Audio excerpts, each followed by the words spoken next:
Good morning friends, welcome to my channel Anokhi Mohabbat. और आप देख रहे हैं हिडन लव। लास्ट एपिसोड में हमने देखा था कि जहाँ पर जो हमारी प्यारी सी रियाना देशमुख रहती है, अब उसको ये डाउट हो चुका रहता है कि यहाँ पर अगर रॉबरी उसके पास नहीं आ रही है तो इट्स मीन्स कि वो रॉबरी ही प्लान कर रही होगी। और उसका मेन काम तो रॉबरी करना है, क्योंकि रॉबरर अगर रॉबरी नहीं करेगा तो भला वो करेगा क्या। तो इसलिए ना वो बहुत ज़्यादा डाउट में रहती है। लेकिन इस बार वो काफ़ी ज़्यादा श्योर भी रहती है कि वो अपनी वर्दी पे लगे हुए दाग को सब कुछ मिटा देगी और वो सामने के सामने प्रूव करेगी कि यहाँ पर कि किसने रॉबरी करी है, उसको रेड हैंड उसको पकड़ना था। लेकिन सबसे बड़ी बात डाउट की ये थी कि अगर वो पकड़ेगी तो पकड़ेगी कैसे। यहाँ पर जो हमारी न्यूरॉन अल्फा प्लस बीटा और गामा, ये सब मिलके यहाँ पर ना प्लानिंग कर रहे रहते कि कैसे ये लोग प्लानिंग एग्जीक्यूट करेंगे।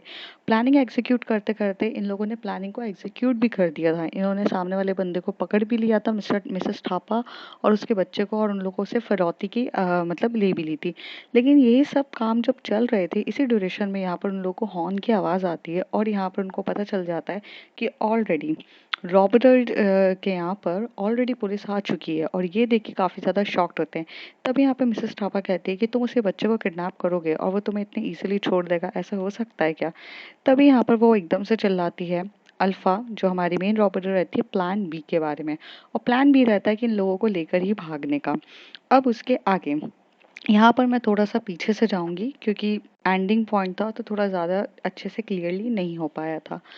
तो यहाँ पर थोड़ा पीछे से जाते हैं कि यहाँ पर जब वो वहाँ पर उसे बोलती है मिस्टर थापा को कि तुम्हें अपने पैसों को यहाँ पर पूरे के पूरे करना पड़ेगा अगर अपने बच्चे को बचाना चाहते हो। तो उसके बच्चा बचाने के लिए वो यहाँ पर अपने पूरे पैसों को ट्रांसफ़र करने के लिए दे देता है। लेकिन इसको ट्रांसफ़र करने के लिए ऑलरेडी 15 मिनट्स लगते हैं।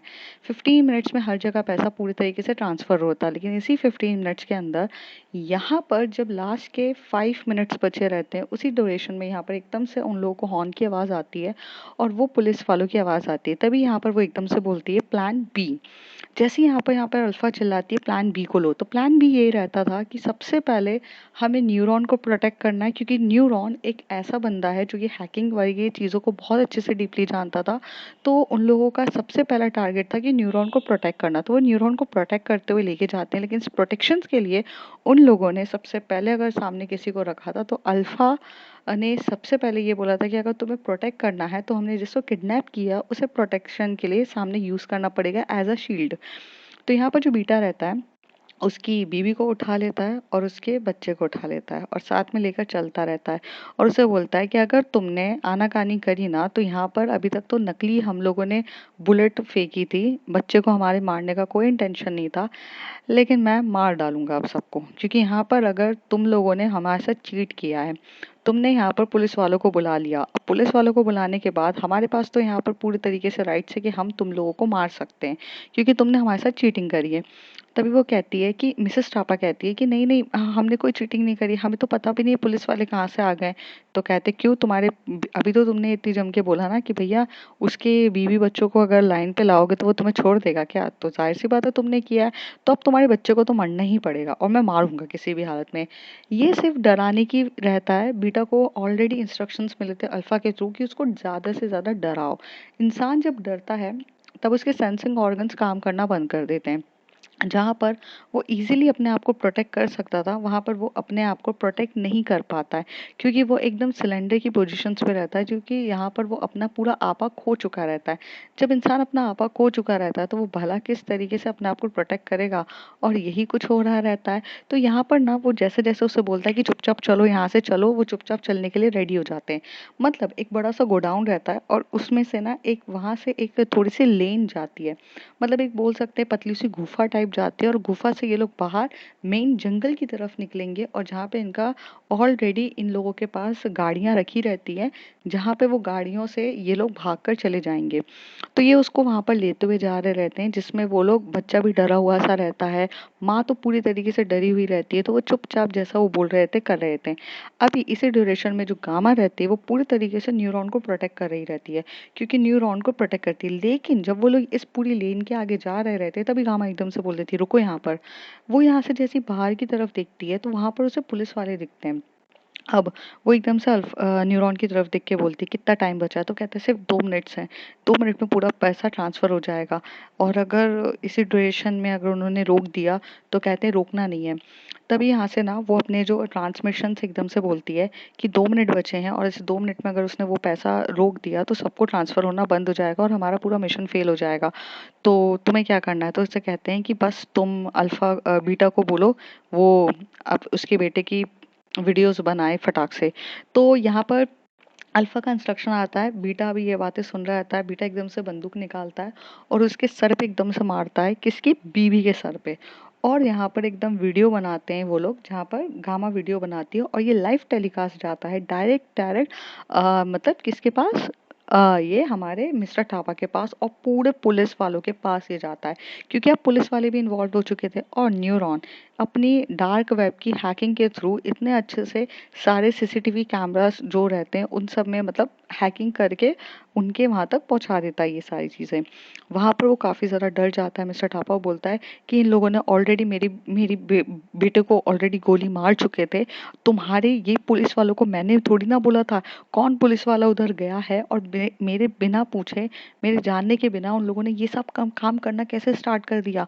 तुम पागल हो क्या? ये लोग काम कैसे कर सकते हैं? तभी उसे कहता है कि तुम चिंता मत करो, हम जानते हैं, हम हमें पता है कि हमारी जो काबिल ऑफिसर है, आईपीएस ऑफिसर रिहाना देशमुख, उसको ये लोकेशन पता चल गई थी। तो उसे कहते हैं लोकेशन पता चल गई थी? कैसे लोकेशन पता चल गई थी? तो उसे कहते वो आप सर इम्पोर्टेंट नहीं है। तो कहते क्या इम्पोर्टेंट नहीं है? मिस्टर थापा की वाइफ यहाँ पर है और वो लोग इसे मारने की कोशिश कर रहे हैं और तुम ये कह रहे हो कि मुझे बिल्कुल भी रिलैक्स रहना चाहिए। तुम्हारा दिमाग तो ठीक है, मेरी बीबी को मारने की बात चल रही है और मैं रिलैक्स होके काम करूं? अरे पैसे की क्या बात है, ये आज नहीं तो कल आ जाएंगे। तभी वो उसे बोलता है वहां से, जो बीटा रहता है वो उसे कहता है मार दूं क्या तेरी बीबी को? तो उसे कहते हैं नहीं नहीं नहीं, मेरी बीबी को हाथ भी मत लगाइएगा, तुम्हें जो पैसे चाहिए वो तो हमने दे दिए ना। यहाँ पर एकदम से ये बात वहाँ का जो हमारा क्या बोलते हैं ये मिस्टर ढापा बोलता है। तभी वो उसे यहाँ पर जो अल्फा डील कर रही रहती है इन सब से, तो अल्फा उसे कहती है कि फिर पुलिस वाले लोग आए कैसे? तो कहते हैं कि हम मेरा इससे कोई वास्ता नहीं है, मेरा कोई ताल्लुकात नहीं है, ये पुलिस वाले तुम्हारे तक कैसे पहुंचे शायद तुम्हें ही पता होगा, जबकि मैंने ये पुलिस वालों को इन्फॉर्म तक भी नहीं किया, बस मेरी बीवी बच्चों को कुछ नहीं करना।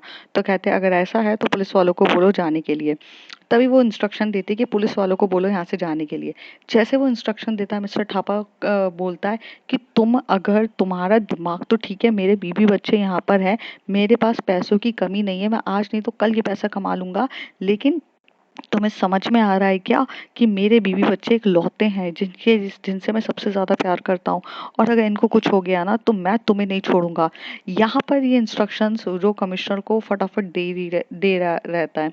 जैसे कमिश्नर को ये इंस्ट्रक्शंस मिलते हैं तभी वो यहाँ से उसे बोलती है मतलब यहाँ पर क्या बोलते हैं, हमारी प्यारी सी जो रिहाना देशमुख को ये इंस्ट्रक्शंस मिलता है तो रिहाना देशमुख ये बोलता है, रिहाना देशमुख को बोला जाता है कि तुम यहाँ से ये फील्ड छोड़ो वरना वो उनके बच्चे को मार देगा। तभी वो उसे बोलती है कि नहीं सर, आपको कुछ गलतफहमी हुई है, वो उसके बच्चे को कभी नहीं मारेगा, वो उस टाइप की लड़की नहीं है कि वो किसी को मार सके, वो सिर्फ और सिर्फ डरा रही है और हम डरने वालों में से नहीं है, मुझे पता है कि वो बिल्कुल नहीं मार पाएगी, आप चिंता मत करिए। तभी उसे कहते हैं तुम्हारा दिमाग तो ठीक है। यहाँ पर वो ऑलरेडी यहाँ पर मिस्टर थापा ऑलरेडी गुस्से में है और यहाँ पर तुम्हारी ये सारी फालतू की बकवास के चक्कर में हमारी पूरी सबकी सब लाइफ की एंड हो जाएगी और ये सारी चीज़ें प्रॉब्लम में आ जाएगी। तुम्हें समझ में आ भी रहा है मैं तुम्हें क्या बोल रहा हूँ? तो कहते बट सर समझिए। तो कहते नहीं, टीम को भी हटाओ वहाँ से, तुम्हारा दिमाग तो ठीक है। जैसे ये सारी बातें होती हैं तभी वहाँ से जो वो लेन रहती है ना, जिस लेन के वहाँ पर जितने भी पुलिस वाले तैनात होकर रहते हैं उन लोगों को एकदम से इंस्ट्रक्शंस आता है कि वहाँ से हट जाइए। जैसे ही वहाँ से वो लेन की पूरा इंस्ट्रक्शंस आता है तो वो लोग वहाँ से हट जाते हैं। तभी यहाँ पर जो उतनी देर में यहाँ पर जो हमारी अल्फा रहती है वो एकदम से पूछती है बीटा ट्रांसफ़र हुआ है कि नहीं? तभी वो उसे बोलता है कि हाँ ट्रांसफ़र हो चुकी है चीज़ें, आप चिंता मत करो, ट्रांसफ़र हो गया है, सब कुछ हो गया है, पूरी चीज़ बकायदा अच्छे से ट्रांसफ़र हो चुकी है, तुम चिंता मत करो। तो उसे कहते हैं कि ठीक है। तो यहाँ से ना जैसे ही पैसा वैसा ट्रांसफ़र हो जाता है तो यहाँ से ये लोग जाने की कोशिश करते हैं। जैसे ही ये लोग यहाँ से निकल रहे रहते हैं तो यहाँ पर अल्फ़ा और बीटा जो रहते हैं नहीं, जो सॉरी गामा और जो बीटा रहते हैं वो न्यूरॉन को बोलते हैं आगे जाओ। जैसे ही वो लोग यहाँ से आगे जाते हैं तो उस बाइक के वहाँ पर होते तभी एकदम से गोलियों की बरसात होने लग जाती है। न्यूरॉन को यहाँ पर ना एकदम से उसके हाथ में लगता है, वो एकदम से डर जाता है, लेकिन उसे याद रहता है कि यहाँ पर जो उसकी हमारी प्यारी सी अल्फा रहती है, उसने उसे बुलेट प्रूफ जैकेट दिया रहता है। तो बुलेट प्रूफ जैकेट से इन लोगों को लगती नहीं है। तभी यहाँ पर जो गामा रहती है वो भी अपनी पिस्तौल निकालती है और यहाँ पर जाकर आगे एकदम से फायरिंग करना स्टार्ट कर देती है। हालांकि उसका कोई इंटेंशन नहीं रहता है कि वो फायरिंग करे, लेकिन अपने सेल्फ प्रोटेक्शन के लिए तो हर कोई फायरिंग करेगा ना। तो यहाँ पे सेल्फ प्रोटेक्शन के लिए फायरिंग होना स्टार्ट हो जाती है। तभी बीटा एकदम से बोल देता है, तुम्हारे तुम्हारे पति को समझ में नहीं आता ना, जब तक तुम मरोगी नहीं तब तक उसे समझ में नहीं आएगा। इस तरीके से वो एकदम से गोली सर के ऊपर रखता है, लेकिन तभी वहां से एकदम से अल्फा का फोन आता है। जो अल्फा जो रहती है वो उसे एकदम से इंस्ट्रक्ट करती है कि तुम उसे कुछ भी नहीं करोगे, उन दोनों को वहां छोड़ो और तुम लोग यहाँ से भागो। ये रिहाना यहाँ पे रुकने वाली नहीं है, तुम जाओ। ऐसी ये बात सुनने के बाद यहाँ पर जो रहते हैं कि ये दोनों उसको धक्का दे देते हैं और यहाँ से भागते हुए वो जो गाड़ी रहती है गाड़ी के ऊपर भागते हुए जाते। लेकिन यहाँ पर जो बीटा रहती है, बीटा जो रहता है और जो गामा रहते हैं, ये लोग न्यूरॉन को बीच में रखते हैं और आजू बाजू जाते हुए पुलिस वालों की गोलियां मारते हुए जंगल के अंदर गहरे जंगल में घुस जाते हैं। जैसे ये लोग गहरे जंगल में घुसते हैं, उस जंगल में घुसते हुए यहाँ पे पुलिस वाले जो कोशिश करते हैं बट नहीं जा पाते। तभी यहाँ पे रिहाना कह देती है कि यहाँ पे ऑलरेडी तुम लोग उन लोगों का पीछा करने की कोशिश करो। और तो ये लोग वहां पर पहुंच जाते हैं, लेकिन रिहाना जो रहती है एकदम से फ्रंट पे आती है और वो एकदम से अल्फा से सबके सब एकदम से भागने लग जाते हैं और जंगल की तरफ एकदम से भागने लग जाते हैं। और वो लोग उन तीनों का पीछा करने के लिए पहुंच जाते हैं। वो लोग भी काफी ज्यादा लोग रहते हैं जो उन लोगों का पीछा कर रहे रहते हैं। बंदूकों से वो एकदम से मतलब मारना स्टार्ट कर देते हैं, मतलब पिस्तौल चलाना स्टार्ट कर देते हैं। तो यहाँ पे गामा जो रहती है उसे एक्चुअली बोला गया था अल्फा ने कि वो किसी को भी गोली ना मारे, लेकिन क्या कर सकती थी। लेकिन यहाँ पर न्यूरॉन को बचाना बहुत ज़्यादा ज़रूरी था। तो गामा यहाँ पर अपनी पिस्तौल से थोड़ी बहुत गोलियां चलाना स्टार्ट कर देती है, जिसकी वजह से वो उन लोगों को एक्चुअली में उन लोगों के जो गाड़ी के जो टायर्स वगैरह होते हैं उन सब पे वो गोलियां चलाती है, जिसकी वजह से वो पंचर हो जाते हैं और वो लोग वहीं पर गिर जाते हैं। तभी वो न्यूरॉन को बोलते हैं यहाँ से भागो। यहाँ पर एक चीज़ देखने को मिलती है कि यहाँ पर पुलिस वालों के साथ साथ कुछ और भी ऐसे लोग थे जो काफ़ी ज़्यादा अलग वेशभूषा में थे। मतलब जो लोग ब्लैक कलर की ड्रेस पहने हुए थे, पूरे ब्लैक ब्लैक कलर के ही थे। उन्होंने टी शर्ट पहनी थी, उन्होंने ब्लैक जीन्स पहनी थी और उन्होंने बूट पहने थे। और उन्होंने ना सर पे जो एकदम से जो स्कार्फ टाइप का जो होता है ना वो भी ब्लैक कलर का बांधा था। वो अलग से ही देख के पता चल रहे थे कि वो पुलिस वाले तो नहीं थे।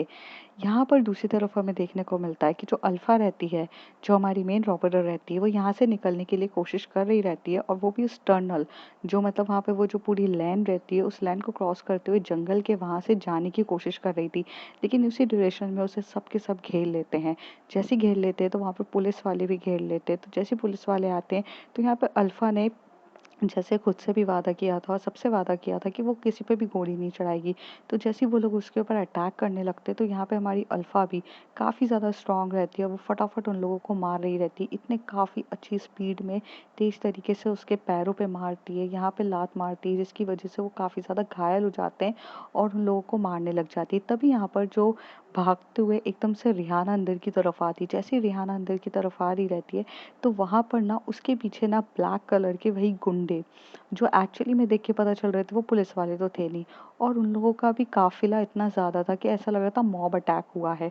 और वो लोग भी एकदम से आते से ही ये रिहाना पे भी अटैक करने लग जाते हैं और साथ ही साथ अल्फा पे भी अटैक करने लग जाते हैं। वो एकदम से कहते हैं कि ये जो लड़की है ना, ये जो पुलिस ऑफिसर है ना, ये भी मिली हुई है इन लोगों के साथ, दोनों पे अटैक करो। तो यहाँ पर जो हमारी प्यारी सी अल्फा रहती है वो एकदम से रिहाना का हाथ पकड़ती है और हाथ पकड़ के उसे साइड में ले जाती है और उसको वहां पर साइड में करते हुए वो सबको मार रही रहती है। वो जितने भी ब्लैक कलर के जो भी ड्रेसअप करके वो जो गुंडे थे उन लोगों को भी काफी ज्यादा मारती है। वो 5-6 गुंडे थे जो उस पे आके अटैक कर रहे थे तो वहां पे मारती। फिर वो यहाँ पर एकदम से रिहाना का हाथ पकड़ती है और उसे लेते हुए भाग रही रहती है। रिहाना वहां पर ये समझ जाती है कि ये उसकी खुद की रॉबरर है जो उसको इतने अच्छे से सेव कर रही है, क्योंकि सिर्फ वही थी जो उसको सेव करने के लिए आती है। और दूसरी चीज उसका परफ्यूम, जास्मिन वाला, वो भी इसको स्मेल करके ऑलरेडी पता चल चुका था कि आती है। फिर वो यहाँ से एकदम से भागते हुए उस लेन के तरफ लेकर आती है। जैसे वो उस लेन की तरफ लेकर आती है, उसका एक गेट रहता है, उस गेट को वहाँ से लॉक कर देती है और उस गेट को काफ़ी ज़्यादा लॉक करते हुए वो वहाँ से उसको दूसरे रास्ते से वहाँ से लेते हुए जा रही थी, जंगल के रास्ते से वो वहाँ से लेते हुए जाती है। और तब भी वो लोग वहाँ पर आके उन लोगों का अटैक करने की कोशिश करते हैं। जितना हो सकता था यहाँ पर जो हमारी अल्फा रहती है वो मारती जाती है, इतना मारती है कि उन लोगों को अटैक करने की पूरी कोशिश करती है। वो अपना 100% दे रही रहती है। यहाँ पर रिहाना बोलती है कि हम फंस चुके हैं, हम इसके आगे जाएंगे तो भी ये लोग हम पे अटैक करेंगे। तभी वहाँ पर जो रॉबरर होती है वो ये बोलती है कि ये लोग है कौन और ये कौन सा है। तो कहते हैं मे बी ये मिनिस्टर्स के लोग हैं, एग्रीकल्चर मिनिस्टर के लोग हैं और मे बी हेल्थ मिनिस्टर के लोग हैं, कोई भी हो सकता है इनमें से जो यहाँ पर आकर अटैक कर रहे हैं। उनको ऐसा लगता है कि मैं भी तुम लोगों से मिली हुई हूँ और मैं ही तुम्हें यहाँ पर लेकर आती हूँ। तभी वो उसका हाथ पकड़ते बोलती कि तुम यहाँ पर रुको ज़रा, मैं देखती हूँ, मैं लोगों से सबसे निपट के आती हूँ, तुम कहीं मत जाना। तो उसे कहती है बट आगे तुम्हारे लिए खतरा है। तो उसे कहती है कि मैं देख लूँगी। यहाँ पर जो हमारी रॉबरर रहती है उसे साइड में करती है और यहाँ से वो बाहर जाती है और वो एक एक को बहुत स्टाइलिश तरीके से मारती है। मतलब किसी की एकदम से गर्दन पे अटैक करती है और गर्दन को एकदम से चटका देती है, जिसकी वजह से गर्दन से वो मर जाता है। दूसरी वो एकदम से किसी के लात पे मारती है और अपने हाथों से उसके उसके चेस्ट पे मारती है तो रिब पे इतनी जम के पड़ता है कि रिब जो ब्रेक हो जाती है तो हार्ट पे आ जाती है। फिर वो एकदम से किसी का सर लेती है और वो एकदम से मारती है वहाँ पर। तो इस तरीके से वो बहुत सारे लोगों को वहाँ पे मार चुकी रहती है। रिहाना जब एकदम से बाहर आती है तो वो देखती है वो सबको मार चुकी है। तभी वो एकदम से जो हमारी अल्फा रहती है वो टर्न होती है और एकदम से बोलती है रिहाना की तरफ, तुम्हें यहाँ से नहीं रहना चाहिए, तुम मेरे साथ अगर जितनी भी रहोगी तो तुम ये सब चीज़ों में फंस जाओगी, तुम यहाँ से जाओ। तभी वो उसे बोलती है कि नहीं नहीं, मैं तुम्हें छोड़ के नहीं जा सकती हूँ। तो उसे कहती है कि नहीं, तुम यहाँ रहोगी ना तो और लोग तुम्हें यही सोचेंगे कि तुम यहाँ पर एक्चुअली में मेरे साथ मिली हुई हो, तुम्हारा यहाँ रुकना एकदम से सही नहीं है। वो उसको बोल रही रहती है। तभी वो यहाँ पर जो एकदम से गले लगा लेती है, यहाँ पर रिहाना उसको एकदम से गले लगाती है तो वो भी उसे गले मतलब हग बैक कर रही रहती है। तभी उसे बोलती है पर तुम यहाँ पर आई कैसे और तुम यहाँ आके आई कैसे।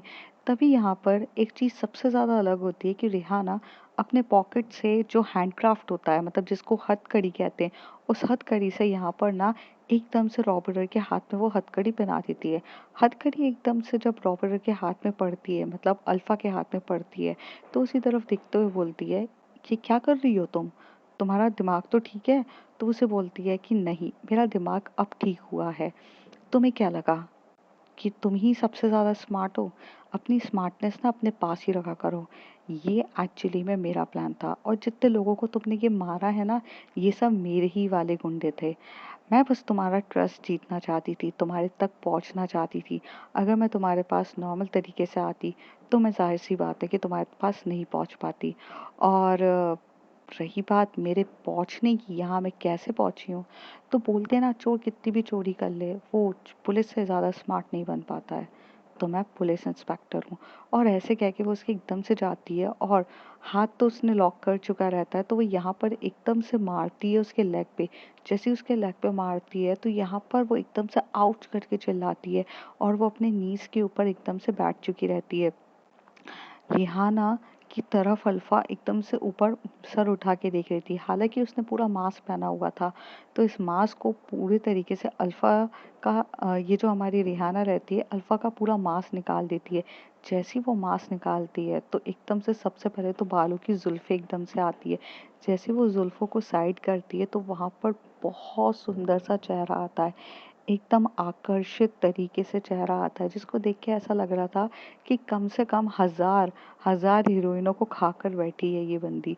इतनी सुंदर, इतनी स्टाइलिश, इतनी सुंदर, इतनी एक्टिव वो सुंदर सी दिखती है। तभी यहाँ पर रिहाना उसके बालों को एकदम से पीछे करती है और वहां पर उसके पास क्लचर रहता है, उस क्लचर के वहां पर बालों को लगाते हुए बोलती है तुम काफी सुंदर हो। तुम सुंदर नहीं, तुम बहुत ज्यादा सुंदर हो। यहाँ पर जो गुस्से का चेहरा एकदम से अल्फा का था, मतलब अल्फा का चेहरा बहुत गुस्से में था। वो उसे बोल रही हो तुम पागल हो गई हो क्या, तुम्हारा दिमाग तो ठीक है, मेरे हाथ से ये हथकड़ी हटाओ। तुम्हें मैं अगर मेरा चेहरा देखना था तो तुम देख सकती थी। चेहरा देखने के लिए तुम्हें ये हरकतें करने की टाइम नहीं है। ऊपर से ये लोग तुम पे अटैक कर रहे हैं और यहाँ पर कुछ भी हो सकता है। तुम्हें तुम्हें समझना चाहिए। प्लीज़ मेरा हाथ छोड़ो और अब तुम्हें मेरा चेहरा देखना था, तुम देख चुकी हो। बात यहीं ख़त्म होती है। तभी वो हंसते हुए उसकी तरफ देख के बोलती है, तुम्हारा दिमाग तो ठीक है? तुम्हें क्या लगता है मैंने सिर्फ तुम्हारा चेहरा देखने के लिए ये सब चीज़ें करी थी? मैंने क्या कहा, ये सब मेरा प्लान था और मेरे प्लान में मुझे तुम्हें यहाँ पर पढ़ना था। तुम्ही ने एक बात बहुत बहुत प्यारी बोली थी ना कि अगर रॉबर्ट को पकड़ना है तो खुद रेड हैंड पकड़ना चाहिए। अगर कोई को रेड हैंड नहीं पकड़ पाए तो फिर रॉबरी वाले मतलब चोर को पकड़ना हो तो उसको चोरी करते हुए ही पकड़ते हैं ना। तो मैंने भी तुम्हें चोरी करते हुए ही पकड़ा, इसलिए मैंने तुम्हें यहाँ पर किया। और रही बात, तुम मुझसे एक बार सवाल बहुत ज़्यादा करे जा रही हो ना कि मैं यहाँ पर पहुंची कैसे, वगैरह वगैरह वगैरह, तो ये सवाल तुम्हें खुद से करना चाहिए क्योंकि तुम ही ने मुझे यहाँ तक पहुँचाया है। तभी वो उसकी तरफ देख के बोलती है, मैंने तुम्हें यहाँ पर कैसे पहुँचाया? मैंने तो तुम्हें इस बार कोई हिंट भी नहीं दिया था कि मैं यहाँ पे रॉबरी करने जा रही हूँ वगैरह। तो उसकी तरफ देख के बोलती है, एग्जैक्टली, इस बार तुमने हिंट भी नहीं दिया। लेकिन मुझे पता था कि तुम रॉबरी तो करोगी क्योंकि इतने दिन तो गायब थी और वैसे भी तुम्हारे शूज़ मुझे ये बता चुके थे कि तुम यहाँ तक पहुँच चुकी हो। तभी वो अपने शूज़ की तरफ देख के बोलती है कि अच्छे से देखो अपने शू की तरफ, तो उसे समझ में नहीं आ रहता है। तभी यहाँ पर जो रिहाना रहती है वो एकदम से झुकती है और उसे एकदम से धक्का देती है और उसके लेग को सीधे करती है और उसके लेग से जीपीआरएस ट्रैकर जो उसके शू में लगा हुआ था उसे निकाल के उसके सामने रखते हुए बोलती है, लुक जीपीआरएस ट्रैकर। ये जीपीआरएस ट्रैकर ही एक ऐसी चीज़ है जिसकी वजह से मुझे यहाँ पर पता चला। अब तुम सोच रही होगी कि ये जीपीआरएस ट्रैकर मैंने तुम्हारे शूज़ पे कैसे लगाया। वो क्या है ना, बर्थडे के दिन ना तुम बहुत ज़्यादा ऑकवर्ड बिहेव कर रही थी, तो फिर मेरे पास एक मौका था तो मैंने तुम्हारे जीपीआरएस ट्रैकर तुम्हारे आराम से शूज़ पे निकाल लिए जब तुम वॉशरूम गई थी, शायद तुम्हें याद होगा। यहाँ पर जो एकदम से जो अल्फा रहती है वो उसकी तरफ देख रही रहती है। तभी उसे बोलती है, तुम्हें ये सब करके कुछ भी मिलने वाला नहीं है। अगर तुम ये सब पैसों के लिए या फिर मैंने जो चोरी करी है उन सब के लिए कर रही हो तो वो ऑलरेडी वो हर जगह जा चुका है पैसा, वो तुम्हें नहीं मिलने वाला। तो वो एकदम से जाती है उसके पास, झुकते हुए बैठती है और उसे बोलती है, पैसा तो मुझे मिल भी जाएगा, मुझे तो एक्चुअली तुम चाहिए थी और वैसे भी तुम मिल गई हो, पैसा मिलने में अभी कहाँ टाइम है, वो भी आराम से मिल जाएगा। तुम्हें पकड़ लिया है तो पैसा भी मिल ही जाएगा। तो उसे कहती है, ना तुम मुझे पकड़ पाई हो और ना तुम्हें पैसा मिलेगा, लेकिन धोखे से तुम मेरे पास आई हो। तो उसे कहती है, everything is fair in a love and war baby. Love तुम्हें है, वॉर मेरी साइड से है। मुझे तो उसी दिन मस्त पता चल गया था जिस दिन मैंने ये जान लिया था कि तुम्हें बहुत ज़्यादा मुझसे प्यार हो चुका है और उसी वक्त मैंने ये फ़ायदा उठाया था कि तुम्हारे प्यार को अपनी ताकत बनाऊंगी। तो उसे कहती है, पर तुमने ये सब किया क्यों? अल्फा एकदम से गुस्से में बोलती है। तभी से बोलती है, ओ तुम्हें क्या लगा एक रॉबर्ट से प्यार करूंगी, अपनी वर्दी के ऊपर दाग लगने दूंगी? तुम्हारी वजह से मेरी इज्जत खराब हुई है, तुम्हारी वजह से लोगों ने मुझे ये सब बोला है कि मैं तुम्हारे साथ मिली हुई हूँ, हालांकि मेरा तो कोई लेना देना नहीं था। तभी यहाँ पे अल्फा कहती है, मैंने तुम्हें फ़ोन किया था इन सब चीज़ों से दूर रहो, लेकिन तुम्हें नहीं रहना चाहिए था। तभी वो एकदम से जाती है और जम के थप्पड़ मारती है और उसको एकदम से थप्पड़ मारते हुए कहती है, तुम्हारे कहने पे चलूंगी मैं, हाँ तुम्हारे कहने पे चलूंगी, तुम बोलोगी तो उठ जाओ, तुम बोलोगी तो बैठ जाओ, यही सब चीज़ें बची हुई है। तुमने मुझे अपना पपेट समझ के रखा है क्या? तभी वो उसकी तरफ देख के बोलती है, तो तुमने मुझसे कभी प्यार नहीं किया? अल्फा कहती है। तो उसे कहती है, तुमसे प्यार मेरी जूती भी ना करे, तुम जैसे धोखेबाज से प्यार घंटा ना करे, और मैंने कभी तुमसे प्यार किया भी नहीं है। ये जो तुम्हें अपने करीब लाना, तुम्हें अपने से दूर नहीं जाना, थोड़ा सा सिड्यूस करना, ये सब मेरा प्लान था क्योंकि मुझे पता चल गया था कि तुमसे जीतना आसान नहीं है। तुम इससे जीतने के लिए सिर्फ तुम्हारे प्यार का फ़ायदा उठाया जा सकता है और जो मैंने अभी उठाया है। यहाँ पर जो हमारी प्यारी सी अल्फा रहती है वो उसकी तरफ बस देखती रह जाती है और अब वो उसकी तरफ ऐसी नज़रों से देख रही थी कि जैसे कि अब उसे गुस्सा नहीं है, अब उसे ऐसा लग रहा है कि उसका दिल टूट गया है, वो वाली नज़रें दिखती है। तभी उसे बोलती है, क्यों बच्चा, बुरा लगा? तुमसे ना उसी दिन नफरत हो गई थी जिस दिन मेरे ऊपर हेल्थ मिनिस्टर ने अटैक करना स्टार्ट कर दिया था। जब मैं पूरी दुनिया में चिल्ला चिल्ला के बता रही थी कि मैंने नहीं किया है, मैंने नहीं किया, उसी दिन से मेरा गुस्से का लेवल बढ़ चुका था। तुम्हें क्या लगा मैं तुमसे प्यार करने लग गई हूँ इस चक्कर में, मैं तुम्हारे इतने करीब आने लग गई हूँ। नहीं, मैंने सिर्फ इतना चीज जान गई थी कि तुमसे जीतना आसान नहीं है ना, इसलिए तुम्हारे प्यार का ही फायदा उठा सकती हूँ, और जो मैंने बहुत अच्छे से किया। हाँ, तुम तो प्यार में इतनी बड़ी पागल थी कि तुम्हें इतना भी समझ में नहीं आया कि एक पुलिस वाला भले कैसे प्यार कर सकती है। हाँ, वेल, चलो इसी चीज़ में मैं अपनी बेगुनाही और अपनी वर्दी पे जो दाग लगा है उसे हटाऊंगी। और हाँ, अगर तुम कभी और जगह मिली होती मुझसे जो इतनी खूबसूरत हो, तुम काबिले तारीफ हो, वैसे बेबी तुम काफ़ी ज़्यादा हॉट हो, तुम्हारे साथ खेलने में मुझे बहुत ज़्यादा मज़ा आया। और हाँ, मैंने एक बात बोली थी तुम्हें कि वन नाइट स्टैंड करने में कोई प्रॉब्लम नहीं है।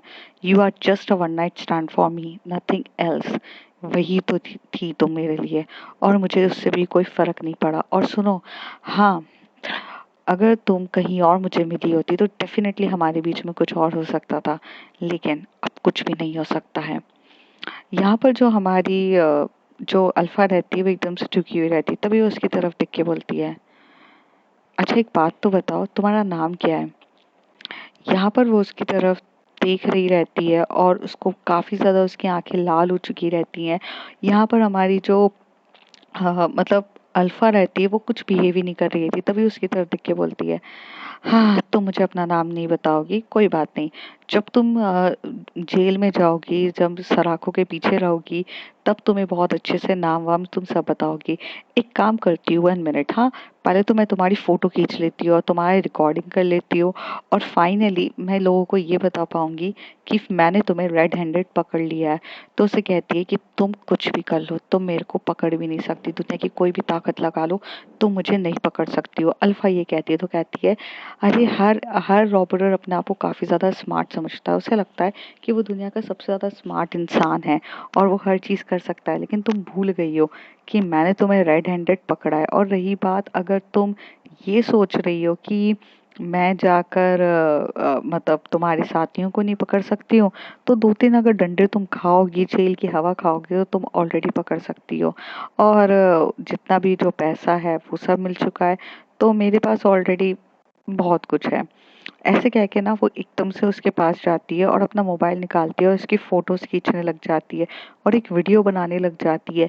जैसी वो वीडियो बना रही रहती है उतनी देर में उसे एक अजीब सी आवाज आती है, और वो आवाज एकदम से बाइक की राइड की आ रही थी। जैसी वो टर्न होती है तो वो एकदम से उसके वहां पर लात पड़ती है, और जैसी लात पड़ती है तो वहां पर जो उसका मोबाइल रहता है वो एकदम से कूद जाता है, क्योंकि उसने हाथ में जो मोबाइल पकड़ा रहता है उस पे एक बाइक से आता हुआ पर्सन एकदम से हाथ मारता है और मोबाइल एकदम से होता है, और वो इंसान उस मोबाइल को एकदम से अपने हाथ में पकड़ लेता है और उसे इतनी जम के धक्का देता है, और फिर वहां से वो इंसान बाइक आता है, बाइक को एकदम से स्टाइलिश वे में टर्न करता है, और स्टाइलिश वे में टर्न करके अपना जो हाथ रहता है वो उस बंदा जो रहती है, बंदा बंदी कुछ भी हो सकता है, उसका हाथ पकड़ती है और उसे बोलती है बैठो जल्दी से।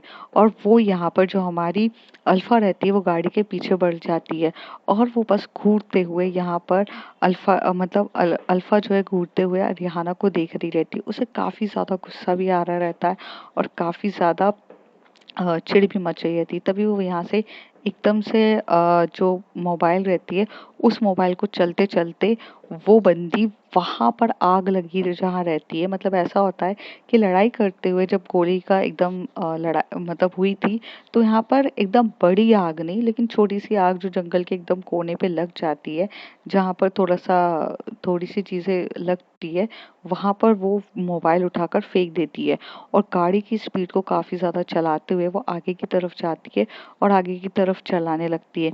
यहाँ पर जो रिहाना रहती है वो एकदम से बोलने लगती है कि व्हाट द हेल, और जैसी वो उठने की कोशिश करती है तो उसके हाथ में काफी ज्यादा लग चुकी रहती है। उसे इतना गुस्सा आ रहा रहता है कि वो उसको ऐसा लगता है कि अब मैं क्या करूं, मतलब उसको इतना गुस्सा आ रहा रहता है। और तभी वहां से बहुत अनुराग आता है और सारे पुलिस वाले आ जाते हैं और उसको पकड़ते हुए बोलते हैं कि मैम आप ठीक तो हैं? तो उसे बोलती है कि नहीं, मैं ठीक बिल्कुल भी नहीं हूँ, इस बार फिर से रॉबर्टर मेरे हाथ से निकल गई है, उसे जाओ वहां से ढूंढने की कोशिश करो, वो यहीं कहीं होगी। तो उसे कहते हैं कि मैम यहाँ पर आगे कोई भी नहीं है, हमने ढूंढने की कोशिश करी है, वो यहाँ से बहुत ज्यादा आगे निकल चुके हैं, बट आपने उसका चेहरा देख लिया है मैंने जहाँ तक देखा है। तो उसे कहती है कि हाँ, मैंने उसका चेहरा वगैरह देख लिया है, और उसे मैं पहचानती भी हूँ। वो कहती है मैंने उसके मोबाइल पे उसका फ़ोटोज़ भी ली थी। तो कहती है मेरे मोबाइल की तरफ देखो, तो वहाँ पर जाते हैं तो मोबाइल वो देखते हैं कि मोबाइल तो पूरे तरीके से ब्लास्ट हो चुका है। तो उसे कहती है कि इसकी कोई फुटेज वग़ैरह भी हो सकेगी? तो कहते हैं कि नहीं मैम, मोबाइल पूरा ब्लास्ट हो चुका है आपका। अब यहाँ पर कोई भी चांसेस नहीं है कुछ भी होने के। इस तरीके से वो एकदम से बोलती है, तो यहाँ पर ऑप्शन नहीं रहता है और वो उसे बोलती है। तो कहती है कि मेरा चेहरा मुझे पता है कि उसका चेहरा कैसे दिखता है। तो उसे कहते हैं बट किसी भी चीज़ को राइट हैंडेड पकड़ने में ही अ, होगा। तो उसे कहते हैं कि एक बार उसका पता चल जाए तो फिर उसको हम पकड़ के उसको चिल्ला चोट करेंगे, तो उसके बाद हम उसको मारेंगे पीटेंगे तो ऑलरेडी हमें ये सारी चीज़ें पता चल जाएगी। यहाँ पर ये सारी चीज़ें रिहाना कह रही रहती है और रिहाना जो रहती है उसकी बातों करने से या सब करने से एक चीज़ समझ में आती है कि किसी भी हाल में जो उसे कोई गिल्ट नहीं रहता है, उसे कभी प्यार था ही नहीं या उसको क्या होता है उसे समझ में ही नहीं आता है। मतलब उसके अंदर जो रहती है ना, ये सब और सिर्फ एकदम मतलब जो फीलिंग जो रहती है वो इस तरीके की रहती है कि मतलब उसे बस किसी भी हालत में वो रॉबरर को पकड़ना ही था। यहाँ पर गाड़ी स्पीड में चलने के बाद वो जो बंदी रहती है वो यहाँ पर एकदम से रुकती है और उसको वहाँ से उतारती है और उसे बोलती है, जैसे मैंने तुम्हें वादा किया था कि मैं तुम्हें प्रोटेक्ट करूँगी, मैंने अपना वादा निभाया। यहाँ पर जो वो लड़की रहती है उसे थैंक यू बोलती है और उसके बाद बोलती है आगे की चीज़ें मैं खुद देख लूँगी। तो अब फ्रेंड्स देखते हैं आगे क्या होता है। If you like my story, like share and subscribe and please